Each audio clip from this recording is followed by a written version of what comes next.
মায়েরা মন দিয়ে শুনবেন, ইসলাম ধর্মে আল্লাহর উদ্দেশ্য নিয়ে কিছু কথা বলার জন্য তাদের আলাদা করে ধর্মের সম্মেলন হয়, তাদের ধর্মের সভা হয়, যেখানে গান বাজনা হয় না, শুধুমাত্র কথার দ্বারা ঈশ্বরকে মানে আল্লাহকে চেনানোর জন্য তাদের একটা পরিবেশ তৈরি করেন। আর খ্রিস্টান ধর্মেও তাই, গান বাজনা সুর যন্ত্র সহযোগী নয়, শুধুমাত্র ধর্ম সম্মেলন হয়, যেখানে যীশু খ্রিস্ট সম্পর্কে বিভিন্ন অমৃতগুলো তাদেরকে প্রচার করে দিতে হয়। কিন্তু একমাত্র সনাতন ধর্ম আছে যেখানে এখন আলাদা করে কোনো ধর্মের সম্মেলন হয়নি।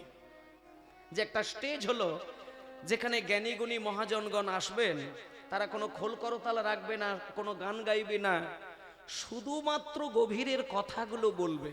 এইরকম কি আর আলাদা করে কোনো ধর্মসভা হয় কি? এখন আর হয়নি। এমনিতেই ভাগবত পাঠ হবে, দেখবেন কতজন ব্যক্তি আসে। এখানে যে কীর্তন হচ্ছে, খোল করতাল কিবোর্ড, হ্যাঁ, নানান রকমের রঙ্গতামাশার গান বাজনাগুলো হচ্ছে বলে বিভিন্ন ধরনের শ্রোতা ভক্তবৃন্দ পাগল হয়ে বসে আছেন। কিন্তু এখানে যদি কোনো সুর, হারমোনিয়াম, কিবোর্ড, খোল করতাল না থাকতো, শুধু একজন যদি কোনো মহারাজ এসে বসে কথা বলতেন, বলুন কতজন এখানে থাকতো? আমার তো মনে হয় 10টা ব্যক্তিও থাকতো না। তাহলে এটা কেন হবে? আমার কাছে প্রশ্ন হচ্ছে, এটা কেন হবে? আজকে যখন ইসলাম ধর্মের ধর্মসভা হয়, সেখানে লক্ষ লক্ষ মুসলমান সমাজের মানুষ তারা লাইন দিয়ে নিষ্ঠা সহকারে তাদের কথাটা শোনেন। তাহলে খ্রিস্টান ধর্মের যখন ধর্মসভা হয়, সেখানেও লক্ষ লক্ষ মানুষ তাদের যীশু খ্রিস্ট সম্পর্কে কথা শোনে। কিন্তু সনাতন ধর্মে যখন ধর্মসভা হবে, সেখানে কেন লক্ষ লক্ষ ব্যক্তি ধর্মের কথা শুনবে না? এই বাবা, আস্তে, কথা নাই। তাহলে আমি আপনাদেরকে ভীষণভাবে অনুরোধ করব, এখানে মায়েরা রয়েছেন, বাবারা রয়েছেন, সকলেই রয়েছেন, আমি শুধু এইটুকু বলতে চাইব যে কীর্তন গানটা শুধুমাত্র মনের আনন্দের খোরাক মেটানোর জন্য গান বাজনা নয়। আমরা যদি গান শুনে সুখ বোধ করতে চাই, তাহলে সেটা কীর্তন আসর করার দরকার নেই। আমরা যদি নাচ দেখে সুখ বোধ করতে চাই, তাহলে সেটা হরিনামের ড্যান্সের নাচ দেখার দরকার নেই। তাহলে সেটা আলাদা আলাদা গান বাজনা রয়েছে, সেই গান বাজনা করে সেখান থেকে সুখ নেওয়া ভালো। আর কীর্তনের প্ল্যাটফর্ম যেখানে তৈরি হয়েছে, সেখানে সব থেকে বড় পাওনাটা হচ্ছে ভগবানের প্রতি আত্মনিবেদন জানানোর জন্যে ভক্তের চোখ থেকে দুবিন্দু রসধারা। এটা যদি না হয়, তাহলে বুঝতে হবে যে তুমি সনাতনী হতে পারলে না। তুমি শুধু মুখে বলছো আমি সনাতনী, মুখে বলছো আমি হিন্দু, তুমি মুখে বলছো আমি নিতাই গৌরকে সেবা করি, আমি শুধু এমনি এমনি বলে গেলাম বাড়িতে মন্দির করেছি, রাধা কৃষ্ণের বিগ্রহ তৈরি করেছি, শুধু এগুলো মুখে বললে হবে না। মুখের কথা মনের কথা যদি একাকার না হতে পারে, সেখানে তুমি জগতের মানুষকে খুশি করলেও জগতের পতি গোবিন্দকে কিন্তু খুশি করতে পারবে না। তুমি একজনকে লুকিয়ে কোনো কাজ করতে পারবে না। একটা জিনিস জানবে, চৈতন্য মহাপ্রভু তার সব থেকে ভালোবাসার রত্ন সচিমা, তাকে কাঁদিয়ে দিয়ে তিনি চিরকালের জন্য সন্ন্যাসী হয়েছিলেন। কাদের জন্য হয়েছিলেন? একমাত্র সারা বিশ্ব ব্রহ্মাণ্ডের মানব সমাজের কল্যাণের জন্য। আজকে এই যে গ্রামে কীর্তন হচ্ছে, আপাতত সারা বিশ্বের কথা বলবো না, ভারতের কথা বলবো না, সারা 24 পরগনার কথা বলবো না, এই গ্রামের মাঝখানে একটা ধর্মের স্থান আছে, যেটাকে দেব দেব বৈঠক বলে। মানে একটা মানুষকে কতগুলো কর্ম করতে হয়, যেমন দেবযজ্ঞ, ঋষিযজ্ঞ, হ্যাঁ, মৃযজ্ঞ, ভৌতযজ্ঞ, পিতৃযজ্ঞ, এগুলো করতে হয়। তেমন এই যে আজকে কীর্তনটা হচ্ছে, এটা হচ্ছে দেবযজ্ঞের একটি ভালো জায়গা, এবং এটা গ্রামেও করতে হয় এবং নিত্যদিন নিজের বাড়িতেও করতে হয়। একটা মানুষ যদি পঞ্চকর্মের দ্বারা নিজের দেহ আর মনকে ডোবাতে পারে, মায়েরা খুব মন দিয়ে কথাগুলো শুনবেন, পঞ্চকর্মের দ্বারা, পঞ্চযজ্ঞের দ্বারা নিজেকে যদি আহুতি দিতে পারেন, তাহলে তোমার সংসার তোমাকে কোনোদিন কাঁদাবে না। আমরা সংসারী মানুষ, সংসার থেকে যতটা সুখ পায় তার থেকে বেশি দুঃখ পায়, এটা কিন্তু গ্যারেন্টি দিয়ে আমি বলতে পারি। সংসারে যে যতটা সুখ পায় তার থেকে বেশি অনুপাত করলে দেখা যায় দুঃখ বেশি পায়। সংসারে যাকে বেশি ভালোবেসে আপনি উজাড় করে কাঙাল হবেন, সে আপনাকে তত বেশি ব্যথা দেবে।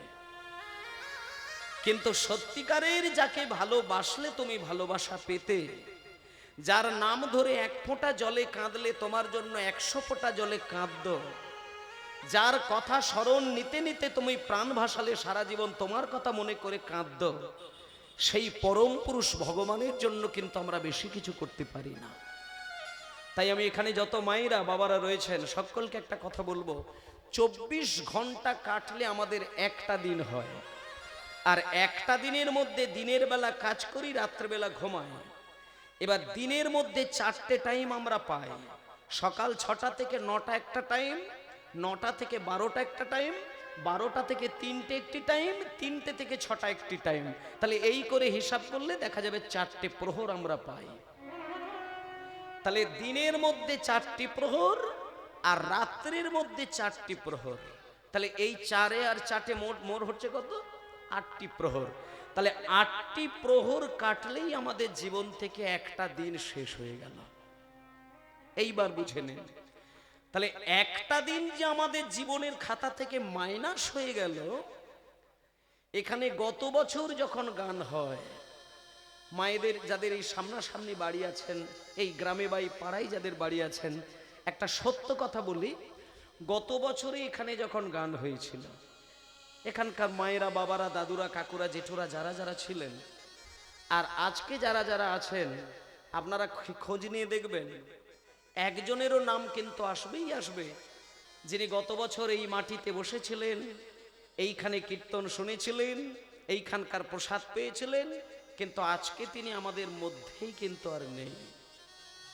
তিনি গোবিন্দের ডাকে জগৎ ছেড়ে নিত্যধামে চলে গেছেন। তাহলে এইখান থেকে আপনি বিচার করে দেখুন, আজকে আপনারা বসে আছেন, আমি দাঁড়িয়ে কীর্তন গাইছি, মাঝখানে আবারও একটা বছর কাটবে, তাহলে 1 বছর পরে কীর্তন কিন্তু বন্ধ হবে না, কীর্তন হবে, যার হোক না যার হোক হাত ধরে কীর্তন কিন্তু হবেই। শুধু আপনাদের শ্রবণ আর আমাদের কীর্তন গাওয়া, এর মধ্যে কে থাকবে আর কে যাবে এই হিসাবটা কিন্তু কেউ করে বলতে পারবে না। তাহলে এই যে যাওয়ার আশা, এর মধ্যে শুধু একটা করে দিনের মাইনাস হয়ে যাওয়াটাই আমাদের জীবনের শেষ বেলা। এবার 24 ঘন্টার মধ্যে 12 ঘন্টা মানুষ ঘুমিয়ে কাটায় আর 12 ঘন্টা জেগে থাকে। 4খানা প্রহরের মধ্যে আমরা কতটা গোবিন্দ সেবায় কাজে লাগালাম সেই হিসাবটা আমরা কিন্তু কেউ করি না।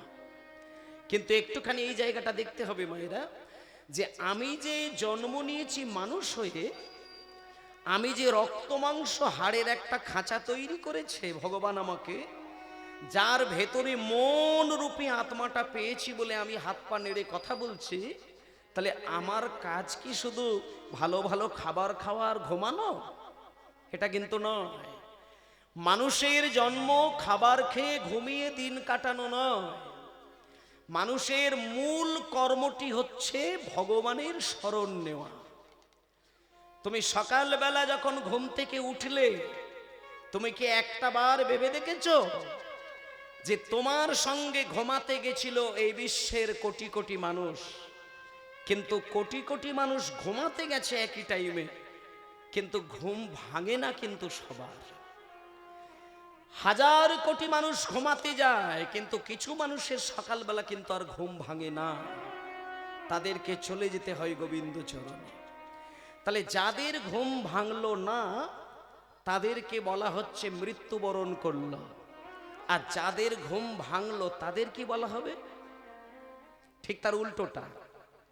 যাদের ঘুম ভাঙলো না তাদেরকে বলা হচ্ছে মৃত্যুবরণ করেছে, তাই ওকে শ্মশানে নিয়ে চলে যাও, পুড়িয়ে দাও। আর যার ঘুম ভাঙলো তাকে মৃত্যুবরণ করলো বললো না, তাকে বলতে হবে জন্মগ্রহণ করলো। আমাদের জীবনে প্রত্যেকটা দিনের সকাল বেলাটাই আমাদের কাছে কিন্তু নতুন বছরের মতো ধরতে হবে। কোন দিন যে তোমারও ঘুম ভাঙবে না, সেদিন তোমার শেষ দিন, সেটা তুমিও জানতে পারবে না।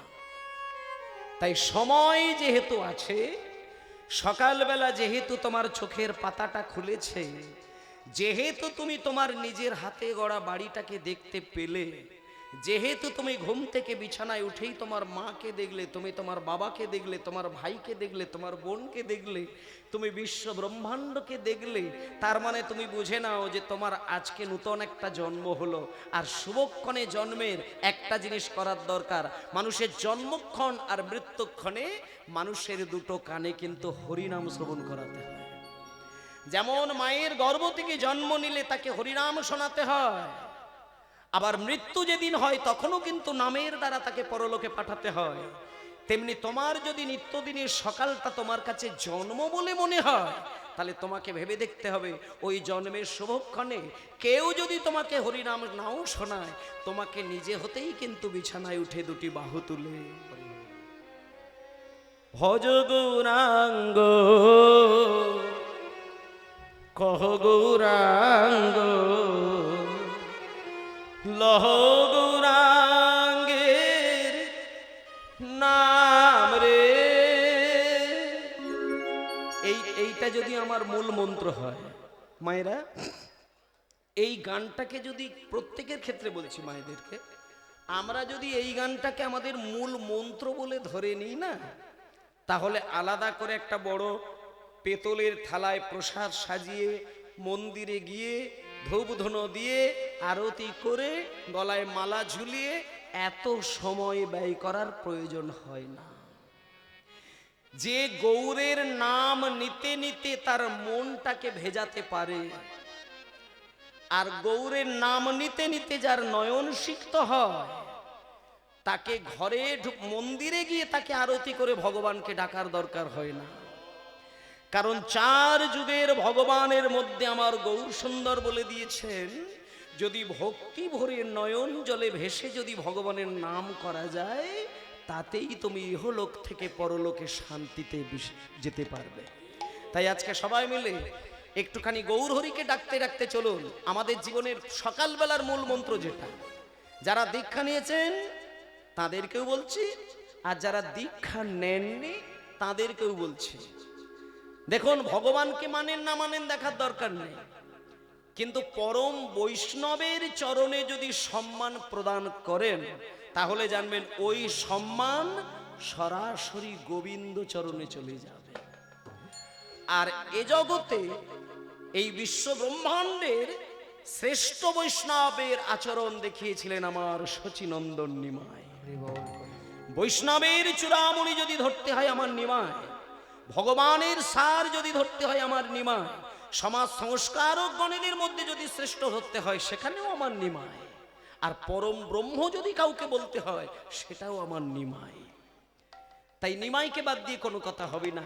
তাই মায়েরা আজকে চলুন সবাই মিলে একটু, সবাই মিলে কিন্তু মন প্রাণ দিয়ে, গতকাল 24 ঘন্টায় কীর্তন শুনলেন, আর আজকেও তো 24 ঘন্টা হতে যাবে, তো আমার পরেই তো রাস হবে। আর রাস মানেই তো আপনাদের কি, রাস মানে কি আর কান্নাকাটি হবে? রাস মানেই তো একবারে মারাত্মক ব্যাপার, যত আনন্দ, যত কোমর দুলিয়ে গান হবে এইবার নাচে রাসলীলায়। তাই একটুখানি ভাবের গান বাজনা গেয়ে নেই, চলুন। ভজ গৌরাঙ্গ কহ গৌরাঙ্গ লঘ গৌরাঙ্গে গির নাম রে। ভজ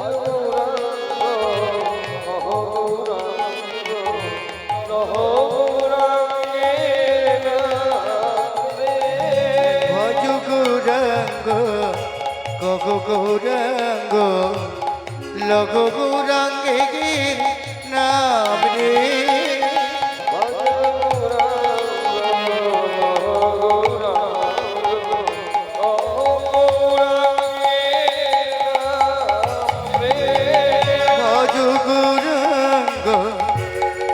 গৌরাঙ্গ লঘ গৌরাঙ্গী নাম রে। যে জানা গৌরাঙ্গ ভজে সে হায় আমার প্রাণ রে। জনা গৌরাঙ্গ ভজে সে হায় আমার প্রাণ রে। যে জানা গো, আচ্ছা দাঁড়াও, হাতে তালি দিতে হবে সুন্দর করে। দেখুন মা, আসতে আমরা কিন্তু প্রত্যেকেই তিনটে করে গুণ নিয়ে কিন্তু জন্ম নিয়েছি, তিনখানা করে গুণ। এবার যার মনের মধ্যে তিনটে গুণের, এই যে সত্যগুণ, রজগুণ, তমগুণ, যে সাত্ত্বিক গুণের অধিকারী হবে তিনি কেমন হবেন, আর যিনি রাজস্বিক গুণের অধিকারী হবেন তিনি কেমন হবেন, আর যিনি তামসিক গুণের অধিকারী তার আচরণ কেমন হবে। একটুখানি বললি, যেমন একটা শিশু আর একটা বৃদ্ধ। আমরা সাধারণভাবে বলে ফেলি, একটা বুড়ো বয়সে যদি কেউ কিছু দুটো কথা বাজে বাজে বলে, আমরা সব এমনি বলি না যে বয়স্ক মানুষ মানে শিশুর সমান, ও অত কথা ধরতে নেই বলি। কিন্তু শোনেন, একটা বৃদ্ধ একটা শিশু কোনোদিন এক হতে পারে না। এটা আমরা গায়ের জোরে বললেও সেটা কোনোদিন এক নয়। শিশু শিশুই থাকে, আর 80 বছরের বৃদ্ধটা বৃদ্ধই হয়। সেটা শিশুর মনের সঙ্গে তার আবেগের সঙ্গে কোনোদিন মিলবে না। তোমার কাছে যদি একটা 5 বছরের শিশু দাঁড়িয়ে থাকে, তার মুখের হাসি আর 90 বছরের বয়স্ক মা বাবার মুখের হাসি, দুটোর হাসির কিন্তু রসের পার্থক্য হয়ে যায়। এই শিশুকালটাকে বলা হচ্ছে সাত্ত্বিক গুণের রস, আর যৌবনকালটাকে বলা হচ্ছে রাজস্বিক গুণ সম্পন্ন, আর বৃদ্ধ বয়সটাকে বলা হচ্ছে তামসিক গুণ সম্পন্ন। তাহলে তামসিক আর সাত্ত্বিক দুটো গুণ কিন্তু এক নয়। একটা 80-90 বৎসরের বয়স্ক ভদ্র মহিলাই হোক আর ভদ্রলোক হোক, তার মনের মধ্যে যে জটিলতা দেখা দেবে সরলতার মধ্যেও, সেটা 5 বছরের শিশুর মধ্যে কিন্তু দেখা দেবে না। তুমি 90 বছরের বয়স্ক মানুষটাকে শিশু বলে চালিয়ে দেবে, কিন্তু তার যদি 5টা বেটা হয়, তখন ওই 5টা বেটার কাছ থেকে খবর নিয়ে দেখলে বুঝতে পারবে ওই 90 বছরের বয়স্কটা কত জটিল। দেখা যাবে তার ছোট ছেলেকে এত ভালোবাসে, বাকি 4টে ছেলেকে খালে ফেলে দিচ্ছে। তাহলে এগুলো হচ্ছে অনেক রকম বিচার বিশ্লেষণে দেখা যায় আস্তে। তাহলে এই যে 80 বছরের মানুষগুলোর মধ্যে তামসিক গুণ সম্পন্ন দেখা যায়, তার কারণ হচ্ছে যখন তুমি বয়স বেড়ে যাবে, যখন তোমার বার্ধক্য এসে যাবে জীবনে, তখন তোমার মধ্যে আলস্য ভাব এসে যাবে, যেটাকে বলা হচ্ছে তামসিক। আর যৌবন বয়সটা হচ্ছে তোমার রাজসিক, আর একেবারে শিশুকাল যেটা থাকবে সেটাকে বলা হচ্ছে সাত্ত্বিক গুণ সম্পন্ন। এবার সাত্ত্বিক গুণকে, আসতে বাবা মায়েরা এই তত্ত্বগুলো একটু উপলব্ধি করবেন। সাত্ত্বিক গুণকে যদি শিশুকাল থেকে বৃদ্ধকাল পর্যন্ত গড়িয়ে নিয়ে যেতে হয়, তাহলে তোমাকে কতকগুলো পথ অবলম্বন করতে হবে। তুমি সারা জীবন সাত্ত্বিক গুণের অধিকারী হতে পারো, তোমাকে দুটো জিনিসের উপরে সচেতন হতে হবে। এক, তুমি যে খাদ্য গ্রহণ করবে সেই খাবারটার উপরে সচেতন হতে হবে, আর তুমি যে ভাবনা চিন্তা নিয়ে 24 ঘন্টা কাটাবে সেই ভাবনা চিন্তার উপরে তোমাকে যথেষ্ট সচেতন হতে হবে। তুমি যেটা খাচ্ছ, অনেকে বলে বাবা নিরামিষ না খেলে কি ওই ভগবানের নাম নেওয়া যায় না? আবার অনেকে প্রশ্ন করে যে নিরামিষ না নিলে কি তুলসী মালা গলায় নেওয়া যায় না? নবদ্বীপে আমি যাব, বৃন্দাবনে যাব, দ্বারকায় যাব, আমি তো মাছ মাংস খাই, তাহলে নবদ্বীপ যাওয়া যাবে, মন্দিরে ওঠা যাবে, বাবাজিদের প্রণাম করা যাবে, বৃন্দাবনে গেলে আমি মহারাজজিকে প্রণাম করব, কিন্তু আমি তো নিরামিষ খাই না, তাহলে হবে? শোনেন একটা কথা বলি, নিরামিষ আর আমিষ এই দুটো খাদ্য আমাদের শরীরে দুই রকম ভাবে গুণ প্রদান করে। তুমি যদি মাছ মাংস আহার করো, তাহলে তোমার সাত্ত্বিক গুণটা দমন হয়ে গিয়ে রাজস্বিক গুণটা বেড়ে যাবে। আর যখনই তোমার রাজস্বিক গুণ বেড়ে যাবে, তখন তুমি চোখ দিয়ে যেটা দেখবে সেটা তোমার রাজস্বিক ভাবাপন্ন হয়ে উঠবে। কান দিয়ে যেটা শুনবে সেটা রাজস্বিক শব্দ তুমি গ্রহণ করবে। যেমন একটা কথা বলে দিই, প্রমাণ হয়ে যাবে। একজন 100 ভাগ ভদ্রলোক আর ভক্ত লোক যখন রাস্তা দিয়ে যায়, 10টা ব্যক্তি যদি গালিগালাজ করে, দেখবেন সাত্ত্বিক গুণ ব্যক্তির কানে গালিগালাজের শব্দ হৃদয় পর্যন্ত পৌঁছাবে না। কিন্তু যিনি রাজস্বিক গুণ সম্পন্ন ব্যক্তি হবে, তার কাছে টপ টপাস করে কিন্তু গালিগালাজটা চলে আসবে। আর জানা গালিগালাজ শুনবে, সঙ্গে সঙ্গে সে গরম হয়ে গিয়ে তাকে মারতে তেড়ে যাবে। এটাকে বলে রাজস্বিক গুণ সম্পন্ন। যারা রাজস্বিক গুণের অধিকারী, তাদের দেহ মন মস্তিষ্ক আগুন হয়ে থাকে। আর দেহ মন মস্তিষ্ক অল্পেতে যখন আগুন হয়ে যায়, তার অন্তর মাঝে ভক্তিটা পুড়ে ছাই হয়ে যায়। আর যখন ভক্তি পুড়ে যাবে, সে ধৈর্য হারা হয়ে যাবে। আর ধৈর্য হারা যখন হয়ে যাবে, তার ভালো জিনিসকে গ্রহণ করার ক্ষমতা সে হারাবে। আর ভালো জিনিস গ্রহণ করার ক্ষমতা হারিয়েছে মানে সে কোনোদিন ভগবানের প্রতি নিষ্ঠা আনতে পারবে না। নিতাই গৌর প্রেমানন্দে হরি বল। তাহলে তো এইখানে চিন্তা করতে হবে, মানে তুমি মাছ খেয়েছো মানে ভগবানকে ডাকা যাবে না এটা কথা না, তুমি মাংস খেয়েছো মানে তুলসী মালা নিতে পারবে না এটা কথা নয়, এটা কথা নয়। এটা কোনো গ্রন্থে এইভাবে ডিরেক্ট লেখা নেই যে মাছ মাংস খেয়েছো মানে তোমার গলা থেকে তুলসী মালা খুলে ফেলো, এটা বলা যাবে না, ওটা বলা যাবে না। তুমি মাছ মাংস খেয়েছো ঠিক আছে, তুলসী মালা নিতে পারো। তুমি মাছ মাংস খাচ্ছ ঠিক আছে, তুমি নবদ্বীপ হাজারবার যেতে পারবে। কিন্তু ঘটনা হচ্ছে তোমার মনের যে রূপটা সেটা কিন্তু হিংস্র থাকবে। তুমি আছাড় খেয়ে কাঁদলেও তোমার চোখ থেকে ভগবত ভক্তির জলটা বিগলিত হবে না। আমি তার থেকে আরো নজির দিয়ে দিচ্ছি, যে বেশি বেশি করে রাজস্বিক গুণের অধিকারী হয়, যারা বেশি বেশি করে আমিষ আহার গ্রহণ করে, তারা হাজার কিছুতে কাঁদতে পারবে কিন্তু ভগবানের নাম নিতে গেলে চোখে তার জল আসবে না। আর যারা সাত্বিক গুণের অধিকারী তাদেরকে কাঁদতে হবে না, কাঁদতে হবে না। তাদের হৃদয়টা এতটাই শীতল, এতটাই কোমল, এতটাই নরম, এতটাই প্রেম মাখানো হৃদয়, তারা শুয়ে শুয়েও যদি ভগবানের কথাটা চিন্তা করে চোখ থেকে ছচ্ছর করে জল গড়িয়ে যায়। আর এইরকম প্রেম ধারাকে কান্নাকাটি করে যিনি ঈশ্বরের নামে প্রেমে ডুবে থাকবে, তাকে নবদ্বীপেও যেতে লাগে না, বৃন্দাবনেও যেতে লাগে না, দ্বারকা মথুরাতেও যেতে লাগে না, তুলসী মালা নিতেও লাগে না। যে সাত্বিক গুণের অধিকারী হয় ভগবান তার কাছে বারবার চরণ যুগল বাড়িয়ে দেয়। তাই আমি আপনাদেরকে একটুখানি বিধান এইটাই দেব যে খাদ্যের মধ্যে যদি সাত্বিক আহারটাকে বেছে নেন তাহলে আপনাকে জোর করে ভক্ত হতে হবে না, ভক্তি ভাব আপনার মধ্যে এমনিতেই জাগরিত হবে। সাত্বিক খাদ্য গ্রহণ করা, সাত্বিক আচরণ করা, সাত্বিক ভাবে চিন্তা করা, সৎ পথে চলা, সত্য কথা বলা, এমন মানুষকে ভগবানের নাম নিতে হবে না, ভগবান তার নাম নিয়ে তাকে গোলক থেকে পার করে দেবে।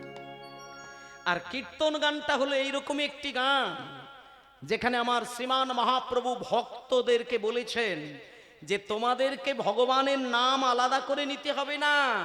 সংসারে হাজার কর্মের মধ্যে থেকেও সকালটি যখন হবে, তুমি 12টি ঘন্টা তুমি তোমার মোহমায়ায় আচ্ছন্ন হয়ে যাও, কিন্তু সকালবেলা যখন হবে তখন শুধু হাত জোড় করে ওই গান, ভজ শ্রীকৃষ্ণ কহ শ্রীকৃষ্ণ লহ শ্রীকৃষ্ণের নাম রে। সবাই মিলে হরি হরি হরি বল। কহ শ্রীকৃষ্ণ লহ শ্রীকৃষ্ণের নাম রে। ভজ শ্রীকৃষ্ণ লহ শ্রীকৃষ্ণ কহ শ্রীকৃষ্ণের নাম রে।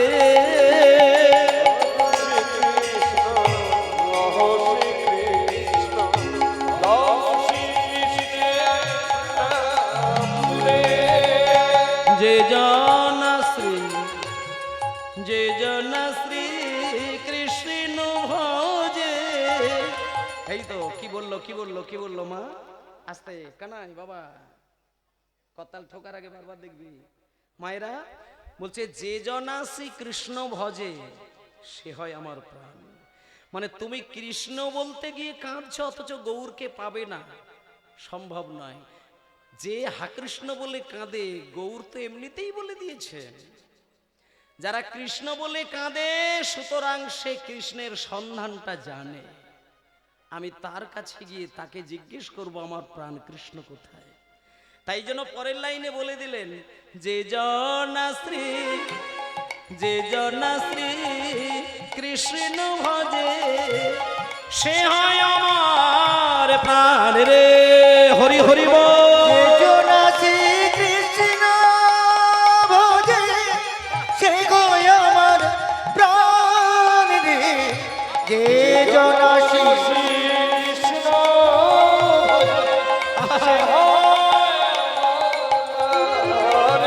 ভজ শ্রীকৃষ্ণ কহ শ্রীকৃষ্ণ লহ শ্রীকৃষ্ণের নাম রে।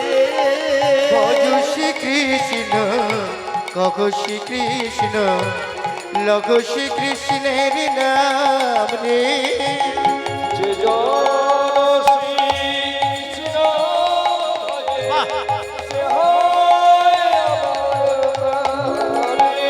ভজ শ্রীকৃষ্ণ কখ শ্রীকৃষ্ণ লঘ শ্রীকৃষ্ণের নাম রে।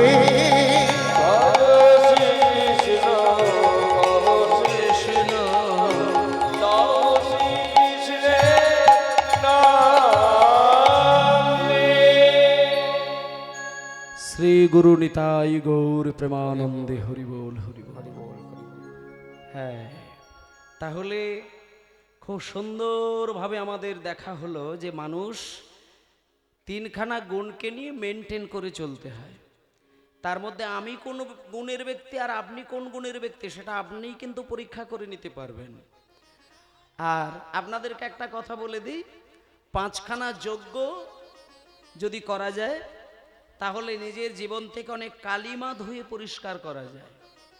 আমরা মানুষ, আমাদের চোখ আছে, কান আছে, নাক আছে, মুখ আছে, পায়ু আছে, উপস্থ আছে, রক্ত মাংস হাড়ের আমরা খাঁচার মধ্যে বন্দি।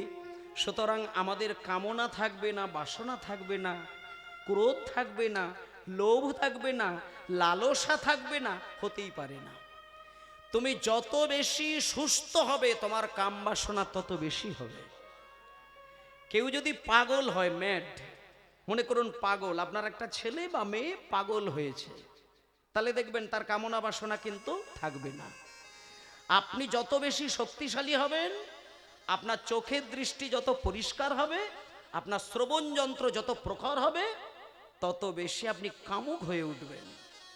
শুধু তোমাকে দেখতে হবে কাম বাসনার গতির অভিমুখটা কোন দিক, এইটা বিচার করতে হবে।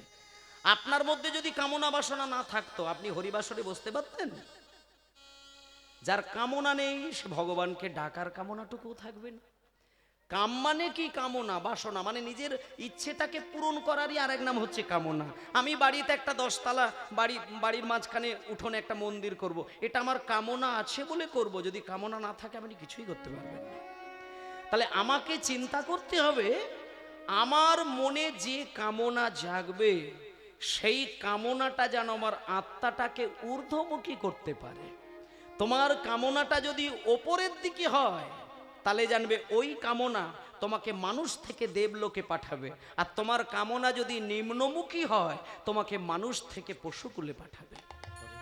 কারণ একটা মানুষের মধ্যে 3খানা গুণ কিন্তু দেখা যাবে।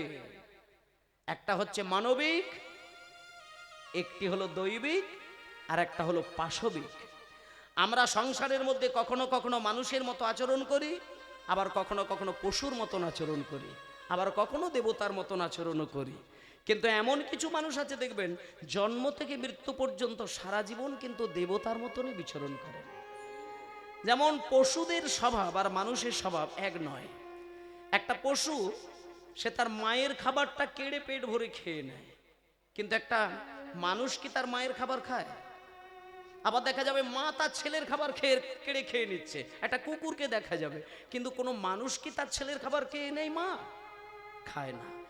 যদি কোনো মানুষ দেখা যায় যে তার সন্তানের খাবার কেড়ে খাচ্ছে, কি মায়ের খাবার কেড়ে খাচ্ছে, কি পাড়া সমাজের মানুষের বাড়ি জ্বালিয়ে দিয়ে তার অর্থ লুট করছে, তাহলে জানতে হবে তার দেখতে সে মানুষ কিন্তু ভেতরে তার পশু সত্ত্ব রয়েছে। তাই তাকে বলা হচ্ছে পাশবিক গুণ সম্পন্ন মানুষ। আর এক ধরনের মানুষ আছে যারা মানবিক গুণ। মানবিক গুণ কাকে বলে শোনেন। মানবিক গুণ সম্পন্ন ব্যক্তি তাকেই বলে যে নিজের সার্বিক ভালো চিন্তাও করে, আর সংসারের যতগুলো সদস্য আছে তাদেরও ভালো চিন্তা করে, আর আত্মীয় স্বজন পাড়া গ্রামের মানুষেরও কল্যাণ কামনা করেন। এইরকম ব্যক্তি যিনি, তাকে বলা হচ্ছে একটা আদর্শ মানুষ। আর দৈবিক গুণ কাকে বলে? দৈবিক গুণটা হলো সেটাই যে কিনা সদাই জগতের চিন্তা করে, নিজের চিন্তা করতে ভুলে যায়। যেমন তার সত্য প্রমাণ বলে দিই চৈতন্য মহাপ্রভু। তিনি কার চিন্তা করেছিলেন? চৈতন্যদেব কোনোদিন নিজের চিন্তা করেছেন, করতে পেরেছেন? নাকি তার মায়ের চিন্তা করেছেন, নাকি তার স্ত্রীর চিন্তা করেছেন? চৈতন্যদেব যদি নিজের স্ত্রীর চিন্তা করত, তাহলে প্রথম স্ত্রী লক্ষ্মীপ্রিয়া দেবীকে মরতে হতো না। চৈতন্যদেব যদি তার স্ত্রীর চিন্তা করত, তাহলে দ্বিতীয় স্ত্রীকে ছেড়ে দিয়ে সন্ন্যাস নিত না। তিনি জগতের চিন্তা করেছেন, নিজের চিন্তা ভুলে গেছেন। তাই ভক্তমণ্ডলী মায়েরা, চলুন আজকে যে মহাপ্রভু তিনি জগতের প্রত্যেকটি মানুষকে, বিশেষ করে সনাতন ধর্মের মানুষ যারা, এই যে আমরা এখানে মায়েরা বসে আছি, এখানে আমরা প্রত্যেকেই সনাতনী তো নাকি? প্রত্যেকেই সনাতনী। আর আমাদের কাছে ভগবানকে, সনাতনী ব্যক্তিদের কাছে ঈশ্বরকে, ভগবানকে, স্রষ্টাকে। আমরা কোন যুগের মানুষ? সত্য, ত্রেতা না দাপর কলি? কোনটা? কলি। আচ্ছা এইবার বলে দিই, কলিযুগের মানুষ হয়ে জন্ম নিয়েছ বলে তুমি যেন এই চিন্তাটা করে ফেলো না যে কলিযুগ মানেই পাপের সাগর। এটা ভেবো না। কলিযুগে চৈতন্য মহাপ্রভু এসেছেন বলে 4 যুগের বিবরণ দেখলে বোঝা যায় কোটি জন্মের তপস্যা করলে তবে কলিযুগে তার জন্ম হয়। আমরা যেহেতু কলিযুগের মানুষ, তাই আমাদের আরো বেশি সুখের কথা এটাই যে পরম ব্রহ্ম ভগবান শ্রীকৃষ্ণ, আর সেই কৃষ্ণের আনন্দের একটি প্রতিমূর্তি নারী রূপ, যার নাম হলো রাধা রানী। একটু আগেই কীর্তনে বলল, শুনলেন, রাধা কৃষ্ণ একই আত্মা, 2 দেহ ধরি, অনন্য বিলাসে রস আস্বাদন করি। সেই 2 চতনু এবে চৈতন্য গোসায়, রস আস্বাদিতে দোহে হইল এক ওঠায়। তাহলে কি হলো? তুমি রাধা কৃষ্ণকে একসঙ্গে পেয়ে যাবে একমাত্র আমার সেই গৌরাঙ্গকে যদি সেবা করো। তাই ভক্তমণ্ডলী মায়েরা, তোমার বাড়িতে কালী ঠাকুর থাকতে পারে, তোমার বাড়িতে দুর্গা ঠাকুর থাকতে পারে, তুমি শিব ঠাকুরকে ভালোবাসতেই পারো, তুমি সবকিছুকেই তোমার কাছে টানতে পারো, কিন্তু চৈতন্যদেবকে সবার আগে বসিয়ে দেবে। যে চৈতন্যের চরণ পোছে না, কিন্তু মা কালীর চরণে জল দিচ্ছে। যে চৈতন্যকে সেবা করেনি, অথচ হা কৃষ্ণ বলে কান্নাকাটি করছে। যে চৈতন্যকে ভালোবাসেনি, কিন্তু ব্রহ্মা ব্রহ্মা বলে পাগল হয়ে যায়। আমি বলে দেব, 33 কোটি দেবতা প্রসন্ন হবে না যে চৈতন্যকে চেনেন না। ওই জন্য তো শাস্ত্রে বলে দিল না, 4 বেদে সরদর্শন করিয়া অধ্যয়ন, আর 4 বেদে নিতাই গৌর হরি হরি বল করিয়া অধ্যয়ন।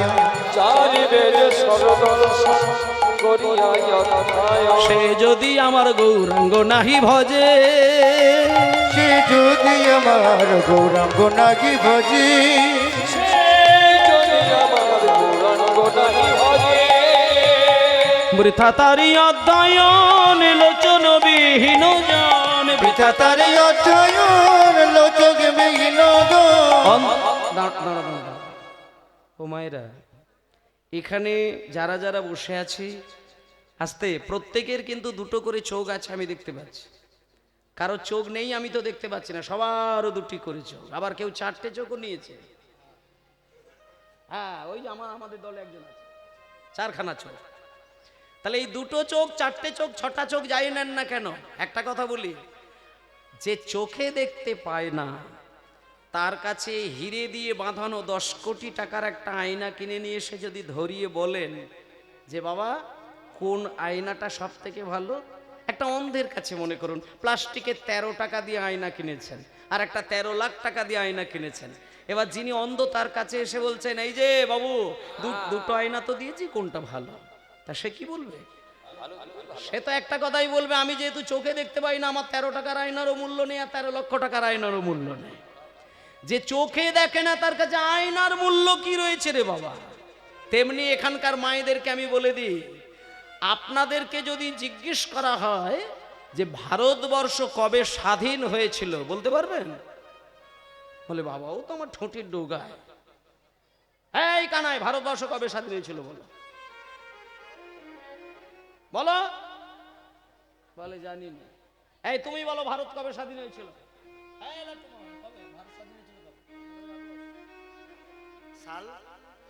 এখানে সকলেই জানে যে ভারত কবে স্বাধীন হয়েছিল, বললেই বলবে 1947 সালের 15ই আগস্ট।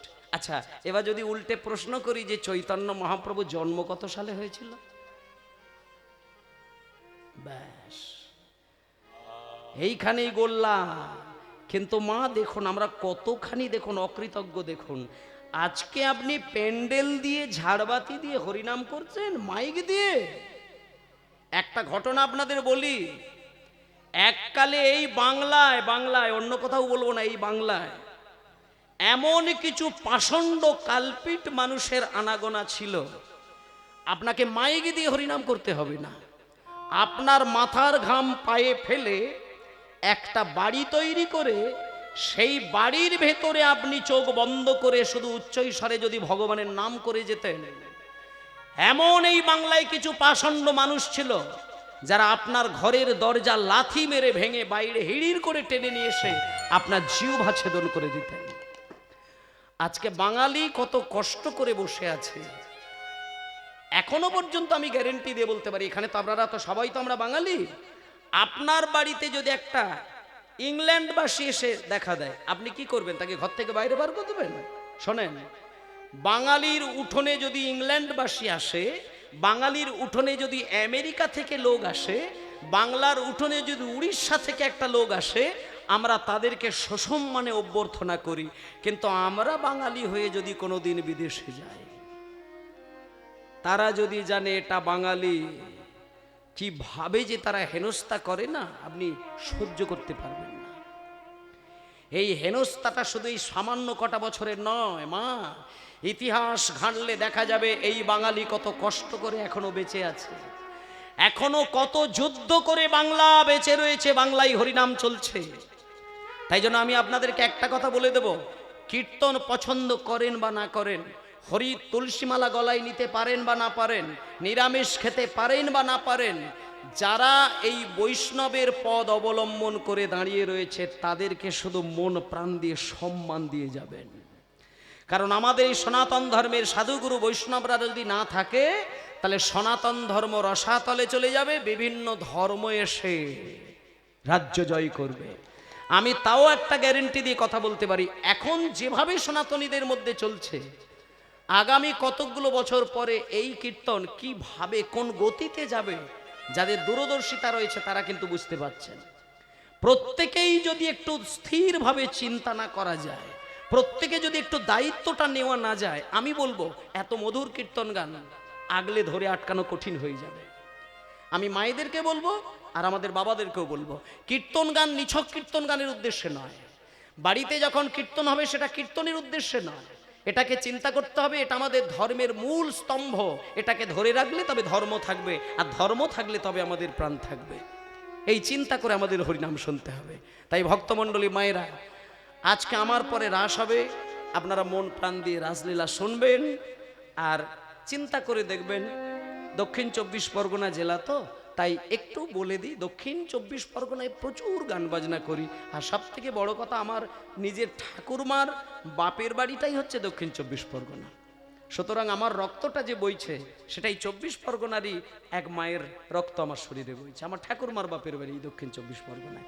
তা সুতরাং এই দক্ষিণে আমি প্রচুর গান গাই, সেই জন্য দক্ষিণ 24 পরগনার মানুষকে আপনারা অনেক বোঝেন, কীর্তন সম্পর্কে অনেক জানেন, শুধু রুচিটা একটু অন্যদিকে চলে গেছে। কীর্তন মানে যেন মনে হয় যত নাচ হবে, যত আসর গরম হবে, যত জমজমাটি হবে তত ভালো, কিন্তু সম্পূর্ণ উল্টো চিন্তা ভাবনা। কীর্তন জমজমাটি নয়, কীর্তন নাচের নয়, কীর্তন আসর গরম করার নয়, কীর্তন হচ্ছে নীরবে কাঁদার জন্য আসর। সেখানে গরম হবে না, আগুন ধরবে না, সেখানে ভক্ত নীরবে কাঁদবে। যেখানে নীরবে কাঁদতে কাঁদতে প্রত্যেকের হৃদয়ে নাম চলে, সেখানেই মহাপ্রভু এসে তার যুগল চরণ দুটো সেই প্রতিজ্ঞা নিয়ে আজকে আমরা সবাই মিলে এসো ভাই গান গায় কৃষ্ণ নাম হরি নাম, নিতাই গৌর হরি হরি।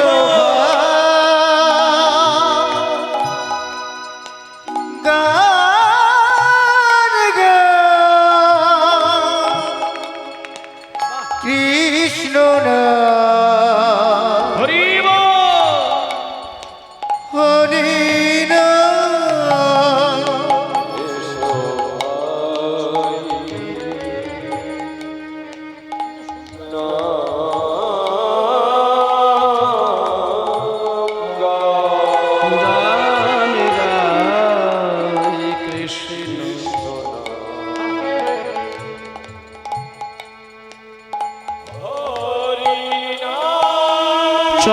চরাচরে বল হরে বল নাম কৃষ্ণ নাম হরি নাম বল নাম চরাচরি বল গরি বল না কৃষ্ণ নাম হরি নাম বল ভাই চরাচরে বল হরি বল নাম কৃষ্ণ নাম বল নাম হরি নাম চরাচরি বল গরি বল না কৃষ্ণ নাম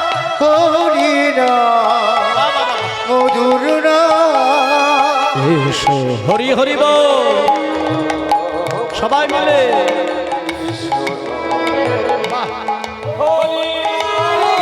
এসো ভাই গান গাই কৃষ্ণ নাম হরি নাম এসো ভাই